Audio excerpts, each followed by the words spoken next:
ইমেলটি আপনাদের ভালো লাগবে। হ্যালো রাসেল ভাই, আশা করি আপনি ভালো আছেন, কারণ আমি জানি আপনি ভালোর দলে। আমার নাম গোলাম দস্তগীর নাহিদ। আমি দিনাজপুরের নবাবগঞ্জের ভাদুরিয়ার বাজিতপুর গ্রাম থেকে বলছি। আপনার হয়তো মনে আছে যে এর আগে আমি একটা ঘটনা ভূত এফএমে শেয়ার করেছিলাম, যেটা 16/6/2017 তারিখে পড়া হয়েছিল। কিন্তু আজ আমি আপনার সাথে 16 তারিখে ইমেলটি ছিল, ওকে, কিন্তু আজ আমি আপনার সাথে আরো একটি বাস্তব ঘটনা শেয়ার করব। ঘটনাটি আমি ও আমার 3 বন্ধুর সাথে ঘটে যাওয়া। মূল ঘটনা একটি পুরনো কবরস্থানকে নিয়ে। প্রথমেই আমি আমার 3 বন্ধুর নাম উল্লেখ করতে চাই যাদের সাথে এই ঘটনা ঘটে। তাদের নাম হচ্ছে এখলাস, সজীব এবং হাবিব। আর সেই জায়গাটির বর্ণনা দিয়ে নেই যেখানে আমাদের সাথে ঘটনাটি ঘটে। জায়গাটি এমন যে আমাদের গ্রাম থেকে 1 কিলোমিটার দূরে ধানের মাঠের ঠিক মাঝখানে 100 বছরের একটি পুরনো কবরস্থান আছে। ওই কবরস্থানের মধ্যে দুটি বিশাল বট গাছ আছে। এখনো সেই বট গাছ ঠিক একই মতো আছে।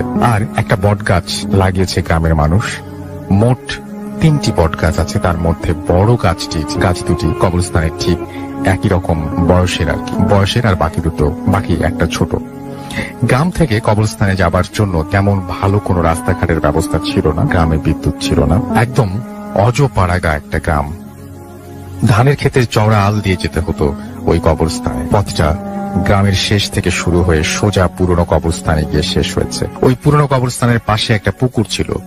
লোকমুখে শোনা যায় ওই কবরস্থান ও পুকুর নিয়ে অনেক ভয়াবহ ঘটনা। পুরনো কবরস্থানের পাশে ওই পুকুরে নাকি জিন বাস করত, গরিব মানুষকে সাহায্য করত। যেমন কোনো গরিব লোকের বিয়ে বা ছেলের বিয়ে হলে ওই পুকুরে গিয়ে তারা বলতো, এবং বিয়ের সম্পূর্ণ করার জন্য সকল আসবাবপত্র, যেমন বাসনপত্র, আর কি আসবাবপত্র হবে না, বাসনপত্র, প্লেট, থালা বাসন, হাঁড়ি পাতিল ইত্যাদি পুকুরের মধ্য থেকে ভেসে উঠে পুকুরের পাড়ে আসতো, এবং মানুষ পুকুর পাড় থেকে সব নিজেদের প্রয়োজনীয় কাজ সম্পূর্ণ করত। কাজ শেষে সকল জিনিসপত্র ভালোভাবে পরিষ্কার করে আবার সেখানে ফেরত দিতে হতো। একদিন কোনো এক ব্যক্তি জিনিসপত্র ফেরত দেওয়ার সময় তাতে মাংসের চর্বি লেগে থাকায় জিনগুলো আর কোনোদিন কাউকে সাহায্য করার কথা শোনা যায়নি।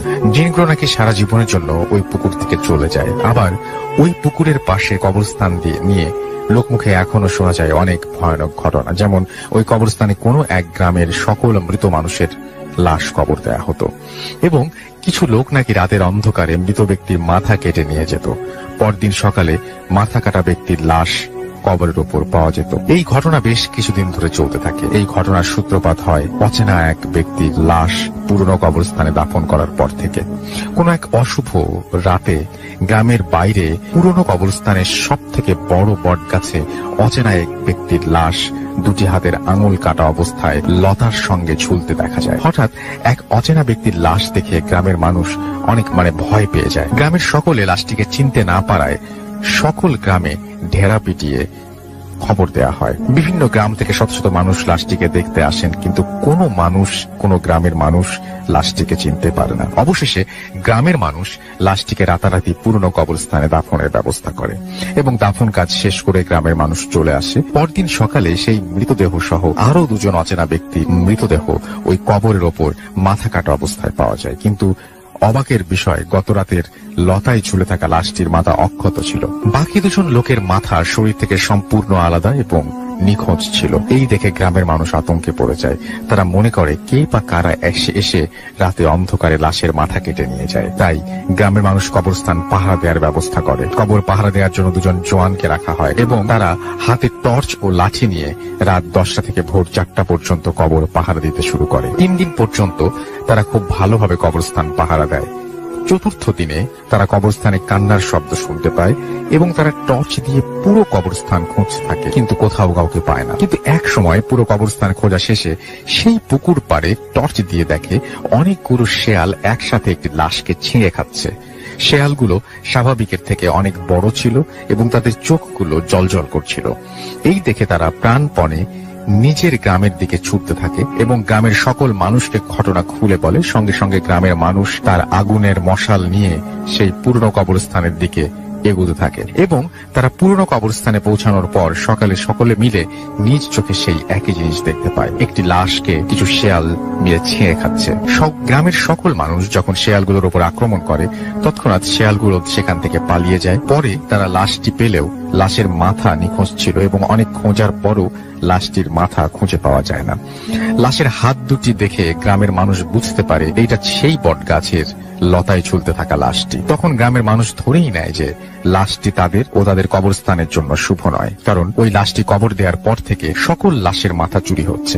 তাই সকলে মিলে লাশটি গ্রামের সীমানার বাইরে মাটি চাপা দেওয়ার ব্যবস্থা করে। পরের দিন অনেক দিন ধরে আর কান্নার শব্দ ও মাথা কাটার কোনো ঘটনা শোনা যায় না। একদিন হঠাৎ কবরস্থানে পাহারা দেওয়া দুই ব্যক্তির মধ্যে এক যুবক ব্যক্তির মৃত্যু হয় এবং সেই যুবক ব্যক্তির কবর ওই পুরনো কবরস্থানে দেয়া হয় এবং সেই রাত থেকে গ্রামে অনেক বিকট চিৎকার এবং কান্নার আওয়াজ পাওয়া যেত। এই কান্নার আওয়াজ শুধুমাত্র রাত 1টা থেকে 2টা পর্যন্ত শোনা যেত। এই কান্নার আওয়াজ 7 দিন পর্যন্ত চলতে থাকে। এই ঘটনা নিয়ে গ্রামের মানুষ অনেক ভয়ে ছিল। গ্রামের সকলে সিদ্ধান্ত নিল যে শুক্রবারের দিন মসজিদের ইমামকে নিয়ে ওই কবরস্থান পাহারা দেয়া যুবকের লাশ কবর থেকে তুলে বাইরে পুঁতে রাখে। তখন তারা শুক্রবারে জুম্মার নামাজ আদায় করে পুরনো কবরস্থানে যাত্রা শুরু করে লাশটি তুলে অন্য স্থানে দাফন করার জন্য।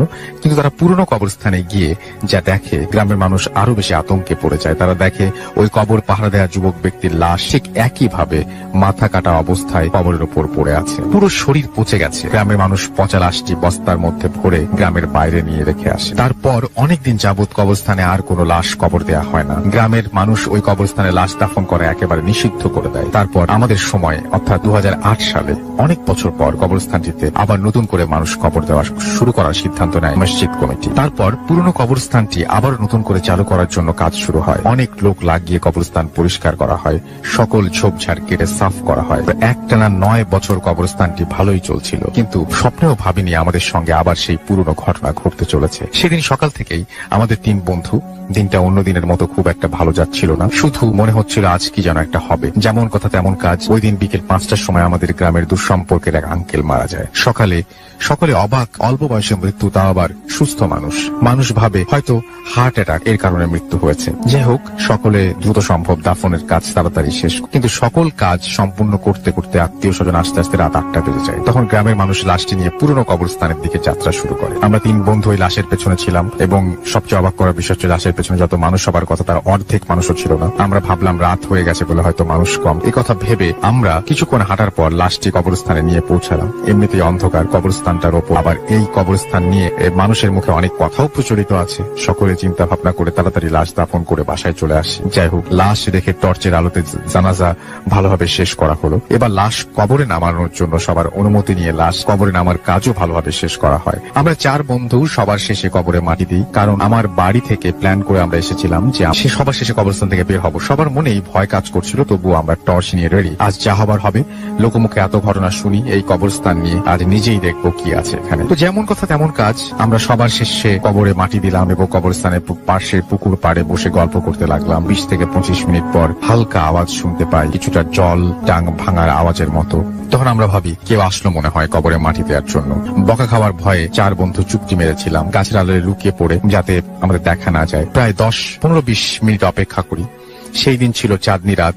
চারিদিক মোটামুটি ভালোই ছিল, গাছের আড়ালে ভালোই আলো ছিল এবং দেখা যাচ্ছিল সবকিছু। গাছের আড়ালে আমরা ভাবি একটি মানুষকে মাটি দিতে 3 মুঠো মাটি লাগে, এতক্ষণ সময় লাগার কথা না। তখন আমরা সাহস করে গাছের আড়াল থেকে কবরের দিকে তাকিয়ে যা দেখি, দেখার জন্য আমরা কখনোই প্রস্তুত ছিলাম না। আমরা দেখি একটু আগেই যাকে কবর দিলাম সেই ব্যক্তি কবরে। 3 জন সাদা আলখেল্লা পরা মানুষ খুব দ্রুত ওই কবরের উপরে মাটিগুলো সরাচ্ছে। তাদের মুখগুলো দেখা যাচ্ছিল না, কিন্তু অনেক লম্বা ছিল। আমরা ভয় ভয়ে আপচা আলোতে দেখি শহর। সেই ঘটনাটা দেখতে থাকি। এক সময় মাটি সরানো শেষে কবরে হাজিলাটি তুলে কবরের ভেতরে লাশটি বের করে কবরের পাশে রেখে তারা লাশটির মাথা দেহ থেকে আলাদা করে 3 জন একই সঙ্গে মাথাটি খাওয়া শুরু করলো। এই দৃশ্য দেখার পর আমরা এক মুহূর্ত সেখানে থাকতে পারিনি। শরীরের সম্পূর্ণ শক্তি দিয়ে এক দৌড়ে গ্রামে চলে আসি এবং মসজিদের ইমামকে রাতারাতি পুরো ঘটনা খুলে বলি। ইমাম রাতে আমাদের ঘটনাটি গোপন রাখার জন্য বলেন। পরের দিন সকালে এই বিষয় পুরো গ্রামে ছড়িয়ে পড়ে। সেই দিন থেকে মসজিদ কমিটি ওই কবরস্থান সারা জীবনের জন্য পরিত্যক্ত ঘোষণা করেন আর বলেন এই পুরনো কবরস্থানে আর কোনো দিন কোনো লাশ কবর দেয়া হবে না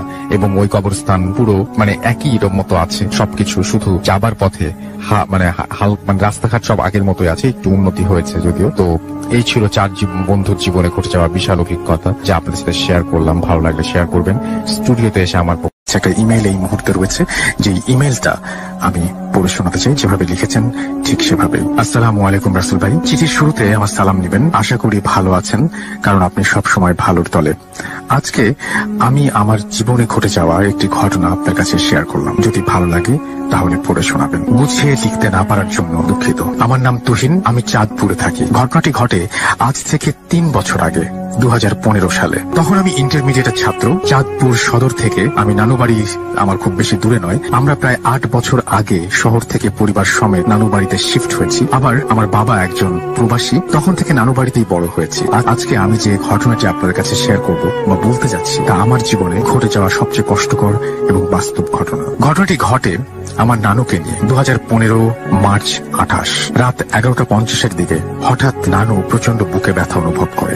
আমার মা যদিও নিজে অনেক চেষ্টা করে ব্যথা ভালো করার জন্য, কিন্তু কিছুতেই কোনো কাজ হয় না। প্রায় 1 ঘন্টা পর যখন নানুর অবস্থা প্রায় আশঙ্কাজনক, তখন আমার মা উপায় না পেয়ে প্রতিবেশীদের কাছে যান। অনেক কষ্টে একজন সিএনজি ড্রাইভারের নাম্বার জোগাড় করে ওনাকে আসতে বলে। আধা ঘন্টার মধ্যে সিএনজি চলে আসে। আমি আমার মা নানুকে নিয়ে সিএনজির পেছনে বসি। যথারীতি চাঁদপুর সদর থেকে চাঁদপুর সদর হাসপাতালে পৌঁছাতে 40 মিনিট লেগে যায়। আমার নানুকে দ্রুত জরুরি বিভাগে ভর্তি করা হয়। অক্সিজেন মাস্ক লাগিয়ে দেবার পরে দ্রুত ইসিজি করা হয়। অবস্থা অনেক খারাপ থাকার দরুন ডাক্তাররা ওনাকে ভর্তি করতে অনিচ্ছুক ছিলেন। আমাদের পরামর্শ দিলেন দ্রুত রোগীকে ঢাকায় নিয়ে আসার জন্য, কিন্তু রাত তখন প্রায় 1:30। এই সময় ঢাকা নিয়ে যাওয়া আমাদের পক্ষে সম্ভব ছিল না। তাছাড়া আমার মা আর আমি একা। আমার মা কোনো উপায় না পেয়ে বড় আঙ্কেলকে ফোন করলেন এবং নানুর শারীরিক অবস্থা সম্বন্ধে আঙ্কেলকে জানালেন। যেহেতু আঙ্কেল থাকতেন চট্টগ্রাম, তাই ওনার আসাও সম্ভব ছিল না। উনি আমার মাকে পরামর্শ দিলেন যেভাবে হোক আজকের রাতটা অন্তত যেন হাসপাতালে রাখা হয়,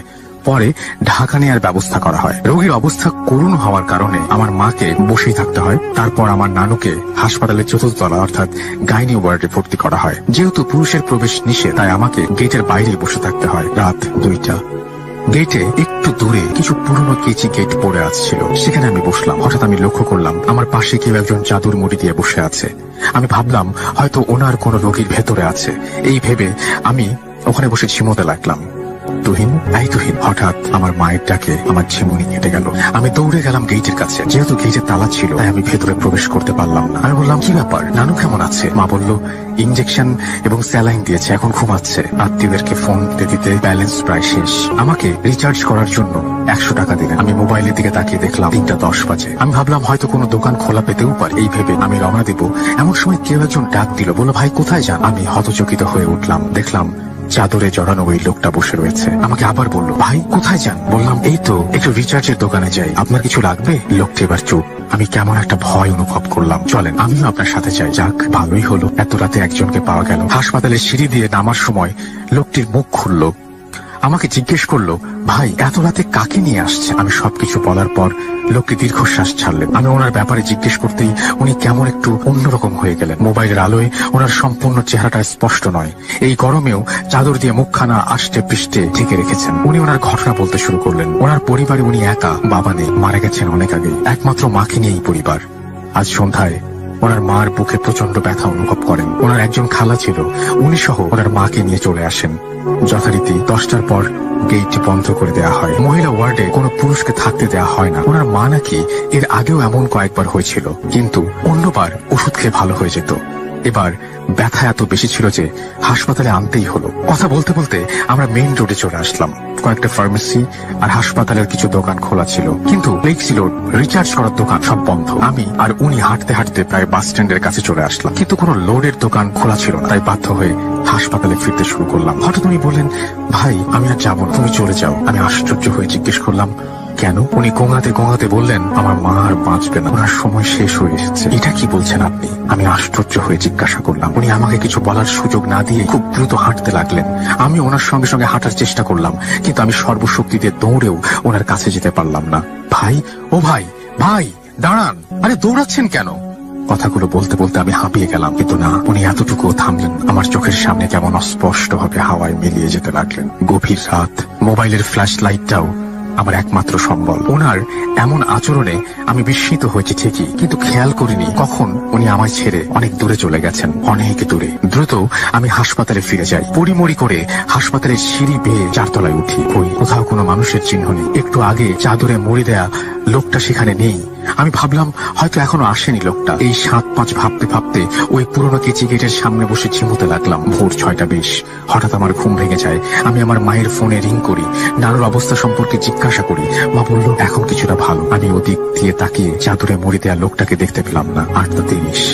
গেট খুলে দেয়া হয়। অনেকেই আমার পরিবারের সাথে দেখা করতে গেটের কাছে ভিড় জমান। আমিও দ্রুত ভিতরে গেলাম। গিয়ে নানুকে দেখলাম স্যালাইন আর অক্সিজেন মাস্ক দিয়ে রেখেছে। একটু পর ডাক্তার আসবে, তাই আমাকে আবার বের হয়ে যেতে হবে। আমার নানুর পাশের বেডে একজন বয়স্ক মহিলাকে রাখা হয়েছে। উনি নাকি ভোর থেকে একটুও নড়ছেন না।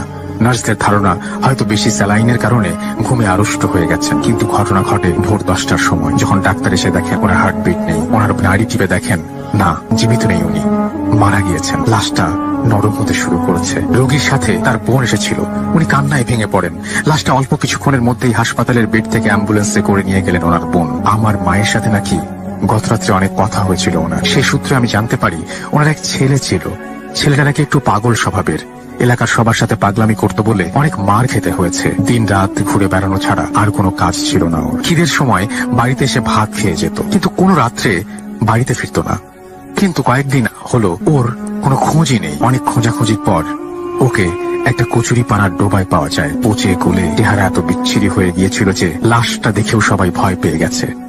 কিভাবে ও মারা যায় তা কেউ বলতে পারেন। হঠাৎ আমার গত রাত্রে ওই লোকটার কথা মনে পড়লো। আমি আর কিছু চিন্তা করতে পারলাম না। তাহলে কি ওনার ছেলে গত রাত্রে আমার সাথে কথা বলেছে? আর বারবার সেই একই কথা, আমার মা আর বাঁচবেন না, আমার মা আর বাঁচবেন না, আমার মা আর বাঁচবেন না। আমি আজ পর্যন্ত এই ঘটনা কাউকে বলি। জানি কেউ বিশ্বাস করবে না, আমার মনের ভুল বলে উড়িয়ে দেবে।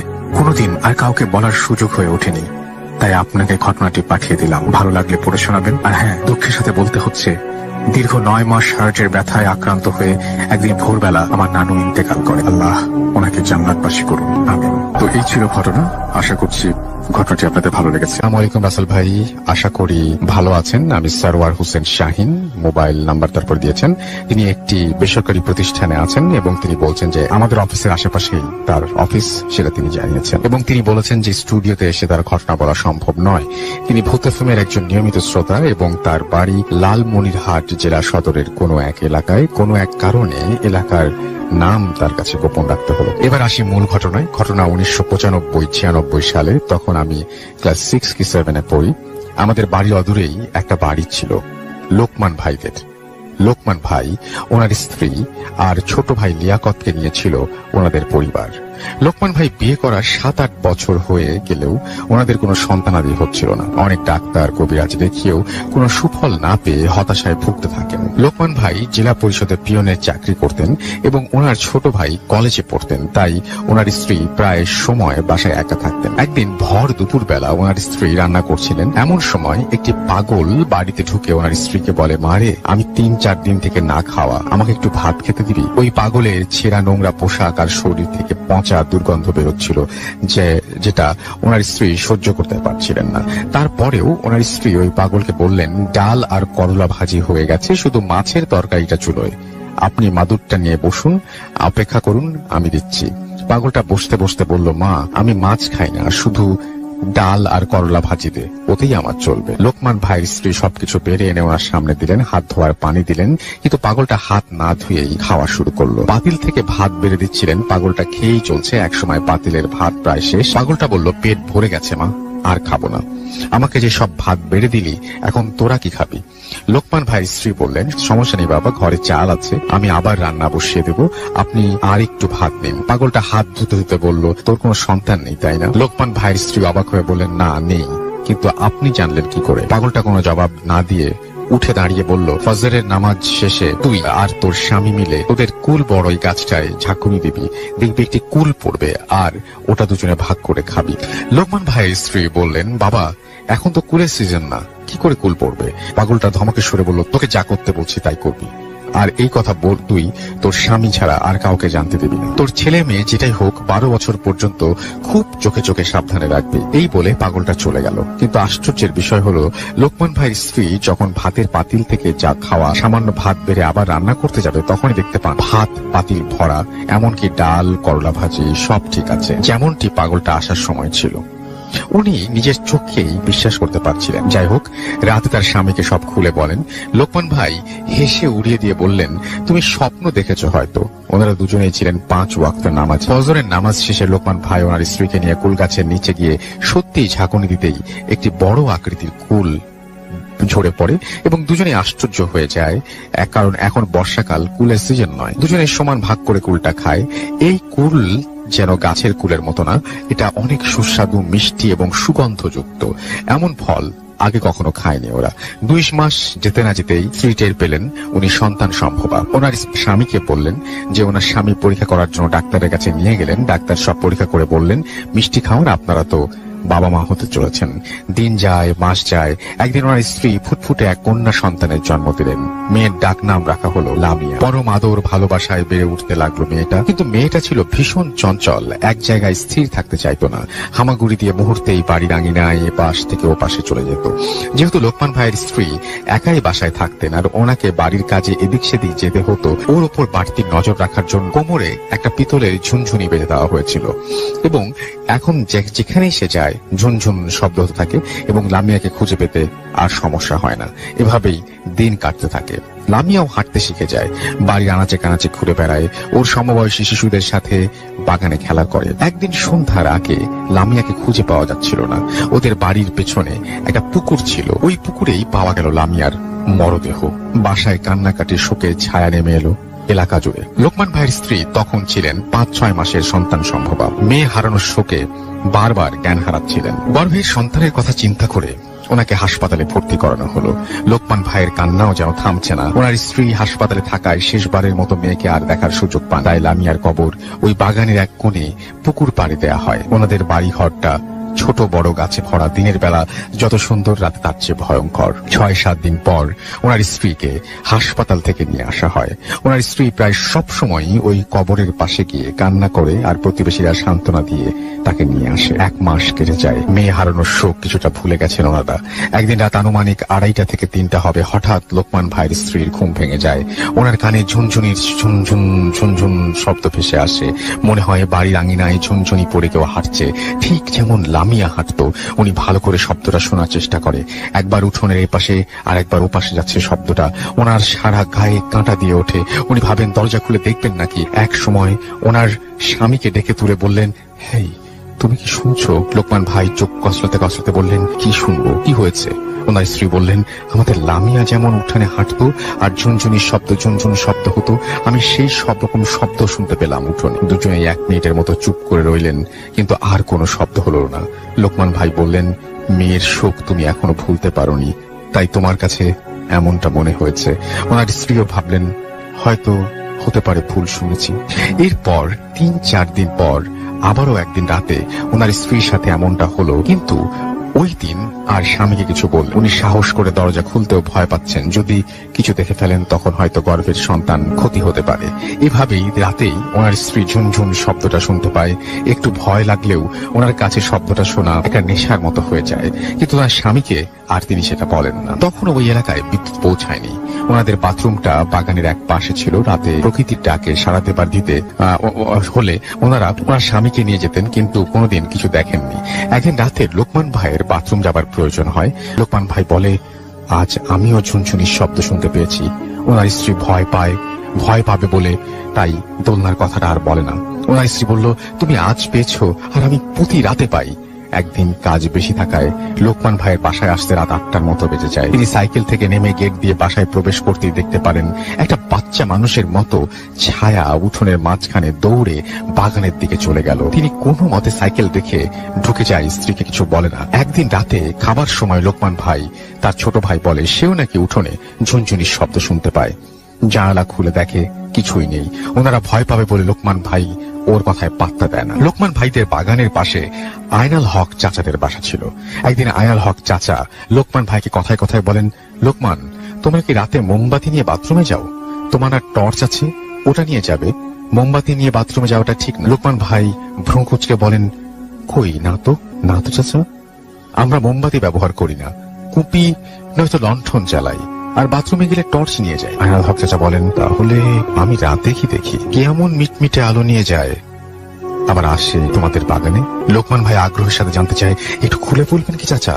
চাচা বলেন, আমি মাঝে মাঝে গভীর রাতে দেখি মোমের আলোর মতো একটা আলো পুকুর পাড়ে তোমার ওই মেয়ের কবরের কাছ থেকে তোমার বাসার দিকে চলে যায়, কিন্তু আলোটাকে কখনো বাতাসে দুলতে দেখিনি। লোকমান ভাই চাচাকে বলেন, কি বলেন? আমরা তো কোনোদিন কিছু দেখিনি, হয়তো ভুল দেখেছেন আপনি। এই বলে চলে যায় লোকমান ভাই, কিন্তু তার মনে চলে আসে অজানা ভয়। একদিন রাতে দরজা ধাক্কানোর শব্দে স্বামী স্ত্রী দুজনেরই ঘুম ভেঙে যায়। লোকমান ভাই ভাঙা ভাঙা কণ্ঠে বলেন, কে দরজা ধাক্কা দেয়? ওপাশ থেকে কান্না মাখা কণ্ঠে আওয়াজ আসে, আব্বু, আমি লামিয়া, দরজা খোলো, তোমরা আমাকে বাইরে রেখো কেন? আমার খুব কষ্ট হয়, আমার দোলনা খুলেছ কেন? স্বামী স্ত্রী দুজনেই শুনতে পায়, দুজন দুজনের দিকে তাকিয়ে থাকে কিছুক্ষণ। লোকমান ভাই সাহস করে উঠে দরজা খুলতেই দেখতে পায় একটা ছায়া বাগানের দিকে চলে গেল।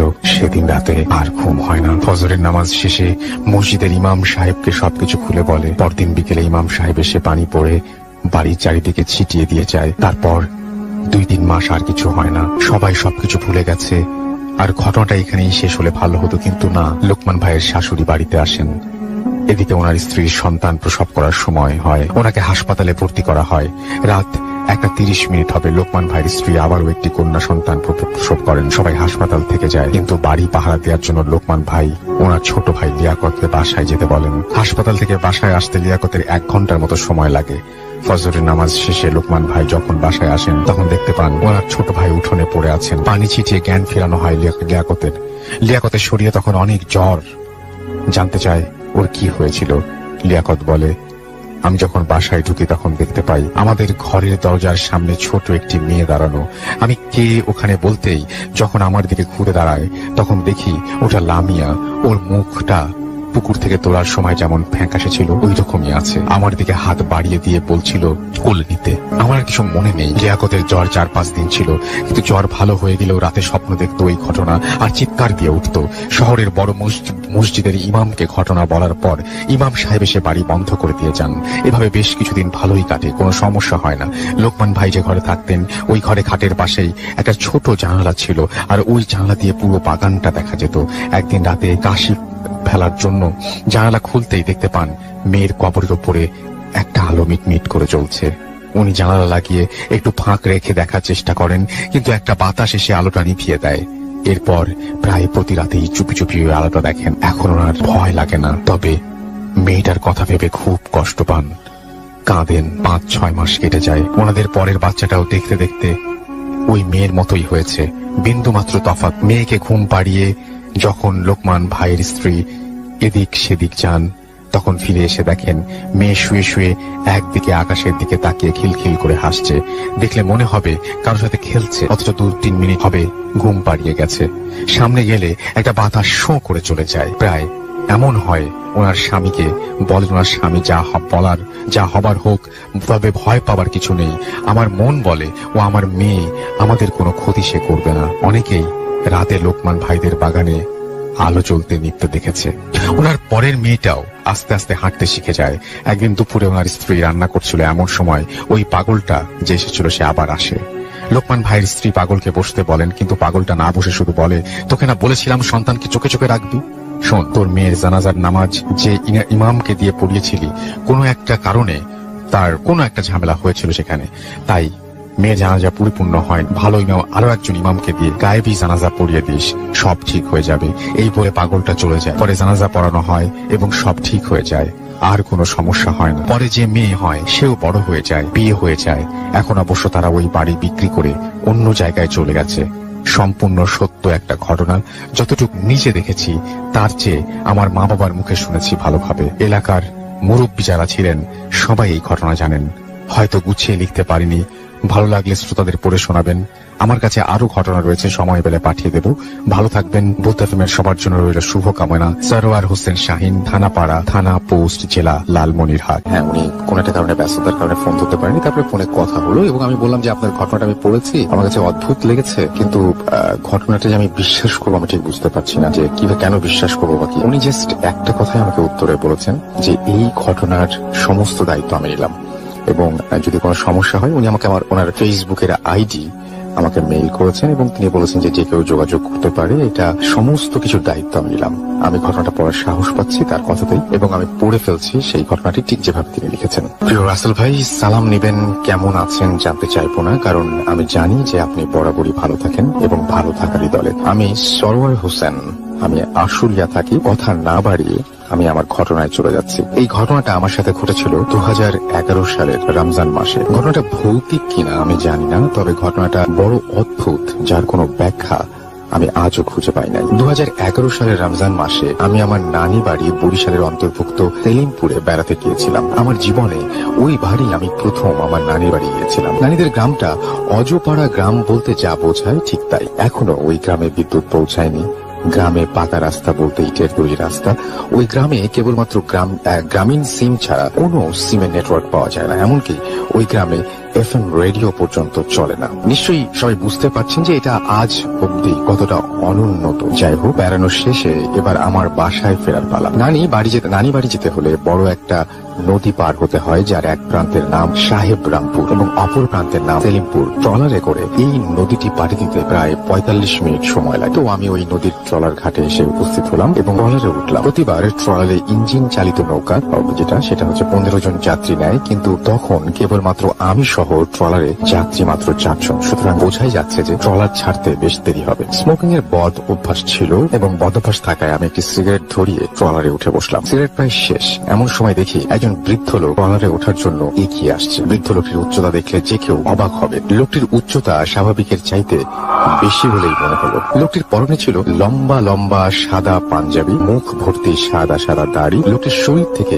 অদ্ভুত সুন্দর সুঘ্রাণ আসছিল। ওই মুহূর্তে আমার ইচ্ছা করছিল তার শরীরের সাথে মিশে গিয়ে ঘ্রাণ নিতে, কিন্তু আশ্চর্যের বিষয় হচ্ছে এটা কোনো সাধারণ পারফিউম বা আতরের ঘ্রাণ বলে মনে হচ্ছিল না। অনেকে হয়তো খেয়াল করে থাকবেন, কিছু কিছু মানুষ দেখলে অজানা কারণেই তাকে ভক্তি শ্রদ্ধা করতে ইচ্ছে করে। এই লোকটাও তেমনই ছিল। তাকে দেখেই আমি জানি না তার সঙ্গ পেতে ইচ্ছে করছিল। নদীতে জোয়ার থাকার কারণে ঘাট থেকে ট্রলার বেশ কিছুটা উপরে উঠে গিয়েছিল। আমি ভাবলাম বৃদ্ধ লোক হয়তো ট্রলারে উঠতে তার কষ্ট হবে, তাই তাকে হেল্প করার জন্য আমি তার দিকে এগিয়ে গেলাম এবং তার হাতে ধরে টেনে ট্রলারে তুললাম। এবং ঠিক তখনই ঘটল বিপত্তি। ট্রলারের চালক বলল, ভাই নামেন, সাহেবরামপুর ঘাটে তো এসে গেছি। আমি অবাক হয়ে পেছনে তাকে দেখি সত্যি সত্যি সাহেবরামপুর ঘাটে পৌঁছে গিয়েছি। কিন্তু এটা কিভাবে হলো? ট্রলারে তো আরো 10 জন যাত্রী নেবার কথা ছিল। তাছাড়া ওই নদী পার হতে 45 মিনিট সময় লাগে। ওই বৃদ্ধ লোকটাকে ট্রলারে তুলতে না তুলতেই কিভাবে 45 মিনিট সময় পার হয়ে গেল? আমি হতভম্বের মতো বারবার এদিক ওদিক তাকাচ্ছি। হঠাৎ করে দেখি ওই বৃদ্ধ লোকটিও কোথায় যেন উধাও হয়ে গেছে। কিছুই বুঝতে পারছি না। কোনো মতে নিজেকে সামাল দিয়ে বাস স্টপে পৌঁছানোর জন্য টর্কির উদ্দেশ্যে রওনা হলাম।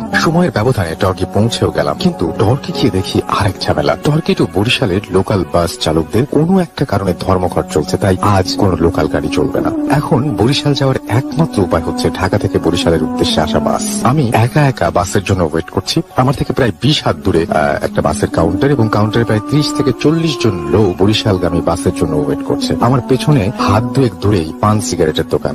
আমি দোকান থেকে সিগারেট কিনে এনে আবারও ঠিক ওই স্থানেই দাঁড়িয়ে রইলাম, সিগারেট টানছি। এর মধ্যে দেখি কোথা থেকে ওই বৃদ্ধ লোকটি এসে হাজির হয়েছে। এসে বলল, তুমি তো বরিশাল যাবা, দাঁড়াও একটু পরেই বাস আসবে, আমিও বরিশাল যাব। আমি কোনো কথা না বলে চুপচাপ তার দিকে তাকিয়ে আছি। মিনিট দুয়েকের মধ্যে ঢাকা থেকে আসা বরিশালগামী একটা বাস এলো, কিন্তু আশ্চর্যের ব্যাপার হচ্ছে বাসটি কাউন্টারে না থেমে অতগুলো যাত্রীকে উপেক্ষা করে সরাসরি আমাদের সামনে এসে থামলো। আমরা দুজনে কেউই বাস থামানোর জন্য ইশারা করি নাই। আরো আশ্চর্যের ব্যাপার হচ্ছে বাসটি কাউন্টার এবং যাত্রীগুলোকে রেখে প্রায় 20 হাত দূরে আমাদের কাছে এসে থেমেছে। বৃদ্ধ লোকটি বলল, বাসে ওঠো, নইলে ভালো সিট পাবে না। আমিও তার কথা মতো বাসে উঠে গেলাম। কিছুক্ষণ পরে দেখি ওই বৃদ্ধ লোক বাসে ওঠে নাই, কিন্তু উনি তো বলেছিলেন যে উনিও বরিশাল যাবেন, তাহলে উনি বাসে উঠলেন না কেন? আমি ওই বৃদ্ধ লোকটিকে খোঁজার জন্য বাস থেকে নেমে গেলাম, কিন্তু ওই লোকটিকে কোথাও দেখতে পেলাম না। পাশেই যে দোকান থেকে আমি সিগারেট কিনেছিলাম ওই দোকানে গিয়ে জিজ্ঞেস করলাম। আমার সাথে যে বৃদ্ধ লোকটি দাঁড়িয়েছিলেন উনি কোথায় গিয়েছেন, আপনি কি দেখেছেন? অনেকাঙ্ক্ষিত ভাবে দোকানের মালিক উত্তর দিলেন, আপনাকে তো একাই দাঁড়িয়ে থাকতে দেখলাম। আপনি কোন বৃদ্ধ লোকের সাথে কোন বৃদ্ধ লোকের কথা জিজ্ঞেস করছেন? আপনি তো বাস থেকে নেমে এলেন। আপনি বাস থেকে নেমে এলেন কেন? বাস আর কখন আসবে তার কোনো ঠিক আছে? দোকানের মালিকের উত্তর শুনে আমি হতভম্ব হয়ে গিয়েছি। মনে হচ্ছে আমার চারপাশের সবকিছুই ভোঁ ভোঁ করে ঘুরছে। এর মানে ওই বৃদ্ধ লোকটিকে কেবলমাত্র আমিই দেখতে পেয়েছি, অন্য কেউ দেখতে পায়। বাসটিও ছেড়ে চলে গেছে। এখন কি করব বুঝতে পারছি না। একটা সেলুনে ঢুকে কিছুক্ষণ মাসাজ করলাম এবং মাথা ব্যথা কমানোর জন্য। কিছুক্ষণ পর আমার বাসায় ফোন দিয়ে বললাম লোকাল বাস বন্ধ। ঘন্টা দেড়েকের মধ্যেই বাসা থেকে গাড়ি আসলো এবং আমি আমাদের গাড়িতে করেই বরিশাল ফিরে গেলাম। সময়ের ব্যবধানে ঘটনাটা একেবারেই মাথা থেকে বেরিয়ে গিয়েছিল। 2012 সালের 24 অগস্ট আমি যে কোনো একটা কারণে বাসায় কাউকে কিছু না বলেই বাসা থেকে বেরিয়ে গিয়েছিলাম। উল্লেখ্য তখন আমি খুলনা থাকি। উদ্দেশ্য রাতের লঞ্চে করে খুলনার দক্ষিণাঞ্চল ভাগবা যাব। ঘটনাক্রমে লঞ্চ ঘাটে গিয়ে উপস্থিত হলাম এবং কিভাবে ভাগবা যেতে হবে তা আমার বন্ধুকে ফোন দিয়ে শুনে নিলাম। বন্ধুর কথা মতো রাত 10টার লঞ্চে টিকিট কাটলাম। রাত 10:13 লঞ্চ ছাড়লো। লঞ্চের নাম ছিল MV ওয়াটার কিং 2009। গ্রাম্য লঞ্চ হওয়ার কারণেই এই লঞ্চটি বেশ ছোট। রাত প্রায় 1:30। ঘুম না আসার কারণে আমি হাঁটতে হাঁটতে লঞ্চের ছাদে গেলাম। লঞ্চের ফোকাস লাইটের সাথে হেলান দিয়ে বসে একটা সিগারেট ধরালাম। সিগারেট টানছি এমন সময় দেখি একজন মুরব্বী টাইপের লোক লঞ্চের এক কোনায় কোনাকুনি হয়ে দাঁড়িয়ে নামাজ পড়তে দাঁড়িয়েছে। লোকটিকে কোনাকুনি হয়ে দাঁড়াতে দেখে আমি বেশ অবাক হয়েছিলাম। ভাবলাম লোকটি হয়তো সবসময় এই পথে যাওয়া আসা করে, তাই সে জানে পশ্চিম দিক কোন দিকে। বাতাসের তোড়ে লোকটির নামাজ পড়তে অসুবিধা হচ্ছিল। বাতাসের কারণে বারবার সিজদা লোকটির জায়নামাজ তথা গামছাটা উড়ে যাচ্ছে। এতে লোকটির সিজদা দিতে অসুবিধা হচ্ছিল, তাই আমি লোকটিকে হেল্প করার জন্য উদ্দেশ্যে এগিয়ে গেলাম। আমি তার কাছে গিয়ে গামছাটা এক হাত দিয়ে চেপে ধরলাম এবং যাতে গামছাটা না ওড়ে। নামাজ পড়া শেষে উনি আমার দিকে তাকিয়েই একটা হাসি দিলেন। ওই মুহূর্তে লোকটিকে আমার পরিচিত বলে মনে হচ্ছিল, কিন্তু কোথায় দেখেছি সেটা মনে করতে পারছিলাম না। লোকটি আমাকে অবাক করে দিয়ে বলল, চিনতে পারছো না? চিনতে পারছো না? তোমার সাথে আমার সেলিমপুরে দেখা হয়েছিল। তুমি তো বাসা থেকে কাউকে না বলে বেরিয়ে গেছো। তুমি ভাগবা যাচ্ছ এক বন্ধুর বাড়িতে। অবাক করা বিষয় হচ্ছে বৃদ্ধ লোকটি আমি কোথায় যাচ্ছি, কার কাছে যাচ্ছি, এমনকি আমার বন্ধুর বাবার নাম পর্যন্ত বলে দিল। আমার মাথার ভেতরে কেমন যেন কুয়াশা নেমেছে। হঠাৎ করে উনি বললেন, আমি একটু পানি খাওয়াতে পারবে? আমি পানি কেনার জন্য ছাদ থেকে নিচে নেমে এলাম এবং পানি কিনে আবার ছাদে গেলাম, কিন্তু ছাদের কোথাও ওই বৃদ্ধ লোকটি নেই। ওই বৃদ্ধ লোকটিকে আমি ড্রাইভারের রুম সহ পুরো লঞ্চে তন্ন তন্ন করে খুঁজেছি, কিন্তু কোথাও খুঁজে পাই। লঞ্চটি কোনো ঘাটেও থামে। উনি লঞ্চ থেকে নেমে যাবে, তাহলে উনি গেল কোথায়? ঘটনার পরিপ্রেক্ষিতে আমার অসম্ভব মাথা ব্যথা শুরু হয়ে গেল। রাত প্রায় 2:45। আমার বন্ধু বলেছিল ভাগবা পৌঁছাতে পৌঁছাতে সকাল 8টা কি 8:30 বাজবে। আমি তাই ঘুমানোর সিদ্ধান্ত নিলাম। ঘুমানোর সময় পাশের লোককে বললাম ভাগবা এলে আমাকে একটু ডেকে দেবার জন্য। কেবল ঘুমিয়েছি, এর মধ্যে পাশের লোকটি আমাকে ডাকাডাকি শুরু করে দিয়েছে। সে বলল, ভাই ভাগবা চলে এসেছে। আমিও লঞ্চ থেকে নেমে গিয়ে দেখি সত্যিই ভাগবা চলে এসেছে, কিন্তু ঘড়ির টাইম দেখে আমার মাথায় বাজ পড়লো কেবল রাত 3:30 বাজে। কিন্তু আমার বন্ধু তো বলেছিল 8টা 8:30 বাজবে। লঞ্চ থেকে ভাগবা ঘাটে কেবলমাত্র আমি একাই নেমেছি। এখান থেকে আমি এখন একা একা কোথায় যাব? বন্ধুর গ্রামে আমি এই প্রথম এসেছি, তাই এই গ্রামের রাস্তাঘাট আমি কিছুই চিনি না। এটিও অজপাড়াগা। খুলনার কেউ যদি এই মুহূর্তে ঘটনাটা শুনে থাকেন তাহলে বুঝতে পারবেন। চারিদিকে ঘুটঘুটে অন্ধকার। আমার কাছে টর্চ লাইট বা ওই জাতীয় কোনো কিছুই নেই, তাই অগত্যা দাঁড়িয়ে রইলাম। মশার কামড় খেতে খেতে এক পর্যায়ে আমি অধৈর্য হয়ে গেলাম এবং সিদ্ধান্ত নিলাম হাঁটা শুরু করব। যা হবে হবে, যে হবে সেই কাজ। আমি হাঁটা শুরু করলাম। আমি যে রাস্তা দিয়ে হেঁটে চলেছি তার এক পাশে ফাঁকা বড় বিল আর এক পাশে নদী, একটি সুন্দরবন এরিয়া। তাই নদীর পাড়ে লম্বা খাড়া শিকড় দেখতে পাই। লঞ্চ ঘাটটা ক্রস করার কিছুক্ষণের মধ্যেই অন্ধকারের মধ্যে তলিয়ে গেলাম। অন্ধকারে নিজের হাতটাও দেখতে পাচ্ছি না। পরিবেশটা কেমন যেন ভুতুড়ে টাইপের মনে হচ্ছিল। আমি হেঁটেই চলেছি, হঠাৎ কি যেন পেছন থেকে আমার হাত টেনে ধরলো। আমি চমকে গিয়ে পেছনে তাকিয়ে দেখি সেই বৃদ্ধ লোকটি বললেন, সামনে একটা মসজিদ আছে, ওই মসজিদে গিয়ে বসে থাকো, আজান দেবে, তারপর তুমি ওইখান থেকে বের হবে। তার আগে নয়।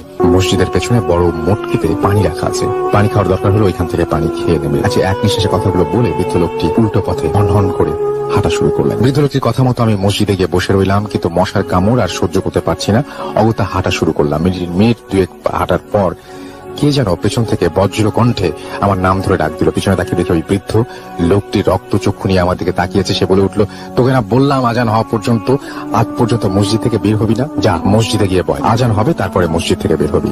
এটা তোর কাছে রাখ, সব সময় এটা তোর কাছে রাখবি, এটা কখনো হাতছাড়া করবি না, কোনোদিনও এটা খুলবি না। কথাগুলো বলে বৃদ্ধ আবারও উল্টো পথে চলে গেল। আমি আবারও মসজিদে ফিরে গেলাম। হঠাৎ ওই মুরব্বীর কথাও খেয়াল হতেই মনে পড়লো, ওই মুরব্বীর পা থেকে মাথা অব্দি স্পষ্ট দেখেছি, কিন্তু ওনার হাতে তো কোনো আলো ছিল না।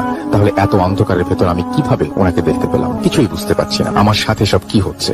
বসে বসে ওনার দেয়া ওই জিনিসগুলো দেখতে লাগলাম। ইঞ্চি খানেক লম্বা কাগজ দিয়ে মোড়ানো কিছু একটা, ভেতরে যে জিনিসটা আছে সেটা লোহার কিছু একটা হবে, এবং ওই জিনিসটার আকৃতি চৌকোনা, এবং এটা আমি ওই জিনিসটা স্পর্শ করে ক্লিয়ার বুঝতে পারছি, কিন্তু জিনিসটা খোলার সাহস পাচ্ছিলাম না। বেশ কিছুক্ষণ পর আজান দিল। আজান শেষ হওয়ার কিছুক্ষণ পর আমি রাস্তায় নেমে হাঁটা শুরু করলাম। প্রায় 1.5 ঘন্টা হাঁটার পর আমি সরাসরি আমার বন্ধুর বাসায় গিয়ে উপস্থিত হয়েছি। কিন্তু আশ্চর্যের বিষয় হচ্ছে, আমি এতটা পথ কিভাবে এলাম? আমি তো এই গ্রামে আগে কখনো আসিনি। আমি কিভাবে ফুটে রাস্তা দিয়ে একা একা এলাম? আমি কাউকেই কিছু জিজ্ঞেস করি নাই, কিন্তু কিভাবে আমি একা এতটা পথ চিনে এলাম? আমার বন্ধুর নাম ধরে ডাক দিলাম, আর আমার প্রেশার নিতে পারছিলাম না, তাই বৃদ্ধ লোকটির দেওয়া ওই জিনিসটা খুলে দেখার সিদ্ধান্ত নিলাম। বন্ধু বের হওয়ার আগেই ঝটপট কাগজ দিয়ে মোড়ানো ওই জিনিসটা খুলে ফেললাম। খুলে দেখি কিছুই নেই। জরি মেশানো লাল কালি দিয়ে গোটা কয়েক অক্ষরে লেখা, তবে না খুলতে নিষেধ করেছিলাম। জিনিসটা যখন আমি খুলেছিলাম তখনও বুঝতে পারছিলাম না ভেতরে 4 কোনা লম্বা লোহা জাতীয় কিছু একটা আছে, কিন্তু খোলার পরে সেটা অদৃশ্য হয়ে গেল কিভাবে? আমার বন্ধু বের হয়ে এসেছে, ওকে বললাম চল 4 সিগারেট খেয়ে আসি। 4 সিগারেট খেয়ে বিল দিয়ে আসার সময় বন্ধু আমাকে জিজ্ঞেস করলো এতটা পথ একা এলে কিভাবে? তখন বন্ধুকে সব খুলে ফেললাম এবং এই কাগজটা বের করে দেখাতে গেলাম, কিন্তু পকেটের কোথাও আর কাগজটা খুঁজে পাইনি। অথচ একটু আগেও 4 সিগারেটের বিল দেবার সময়ও কাগজটা পকেটে ছিল, কিন্তু এখন কিভাবে কাগজটা উধাও হয়ে গেল? এই ছিল আমার ঘটনা। এটা কোনো ভৌতিক ঘটনা কিনা আমি জানি না, তবে আমি আজও এই ঘটনার কোনো ব্যাখ্যা খুঁজে পাইনি। আপনাদের কাছে যদি কোনো ব্যাখ্যা থাকে তাহলে জানাবেন। নাম মোহাম্মদ সরওয়ার হোসেন, সেনহাটি, দিঘলিয়া, খুলনা। আসসালামু আলাইকুম রাসেল ভাইয়া। জানতে চাইবো না কেমন আছেন, কারণ আপনি সব সময় ভালো থাকেন এবং সব সময় ভালোর দলে। আজকে যে ঘটনাটা বলবো তা আমার নিজের সাথে ঘটেনি, এলাকার এক দাদুর কাছ থেকে শোনা ঘটনা। দাদু তখন ভারতের কোনো একটা জায়গায় থাকতেন। সে জায়গায় একজন পীর বা দরবেশ জাতীয় লোক থাকতেন, যে সমস্যাতে তার কাছে যেতেন সেই সমস্যার সমাধান তিনি দিয়ে দিতেন। একদিন সেই পীর তার মুরিদদের ডেকে বললে তিনি আর বেশি দিন বাঁচবেন না। তিনি যখন মারা যাবেন তার জায়নামাজ যেন কেউ না পড়ায়, তার জানাজা যেন কেউ না পড়ায়। এটা জায়নামাজ হবে না, তার জানাজা যেন কেউ না পড়ায়। অনেক দূর থেকে একজন লোক আসবেন, তিনি তার জানাজা পড়িয়ে যাবেন, কিন্তু লোকটা চলে যাওয়ার সময় কেউ যেন তাকে পেছন থেকে না ডাকে। ঠিক 1.5 মাস পরে সেই পীর সাহেব মারা যান। পীর সাহেবের কথা মতো সবাই সেই লোকটার জন্য অপেক্ষা করতে থাকে। অনেকক্ষণ অপেক্ষা করার পর দেখতে পেল একজন লোক সাদা ধবধবে একটা পাঞ্জাবি পরে মুখটাকে একটা কালো চাদর দিয়ে পেঁচিয়ে এগিয়ে এসেছে। তিনি লাশের কাছে এসে কোনো কিছু না বলে জায়নামাজে দাঁড়িয়ে গেলেন এবং সাথে সাথে এলাকার মানুষগুলো তার পিছনে সারিবদ্ধভাবে দাঁড়িয়ে গেল। জানাজা শেষ করে লোকটি যেই পথে এসেছেন সেই পথ ধরে আবার ফিরে যেতে শুরু করলেন। পীর সাহেবের মুরিদদের মধ্যে একজন মুরিদের কৌতূহল হলো লোকটাকে দেখার জন্য। তিনি পেছন পেছনে হাঁটতে শুরু করলেন। হাঁটতে হাঁটতে লোকালয় ছাড়িয়ে বন জঙ্গলের ভেতর দিয়ে তিনি তার লোকটির পিছু পিছু হাঁটতে লাগলেন। মুরিদ সেই লোকটাকে বারবার ডাকা সত্ত্বেও লোকটি পেছন ফিরে তাকালো না। একসময় মুরিদ সেই লোকটির পা জড়িয়ে ধরে। তখন লোকটি দাঁড়িয়ে মুরিদকে জিজ্ঞেস করে, তোমাদের পীর সাহেব কি তোমাদের বলেননি আমার কাছে কিছু জানতে না চাওয়ার জন্য? তখন মুরিদ উত্তর দিল, জি বলেছে। তারপরও আমি জানতে চাই আপনি কে? তখন লোকটি তার মুখের কাপড় সরিয়ে দিয়ে রাগী গলায় বলে, দেখো। মুরিদ লোকটাকে দেখে এবং আর ঠিক থাকতে পারে না, কারণ লোকটা আর কেউ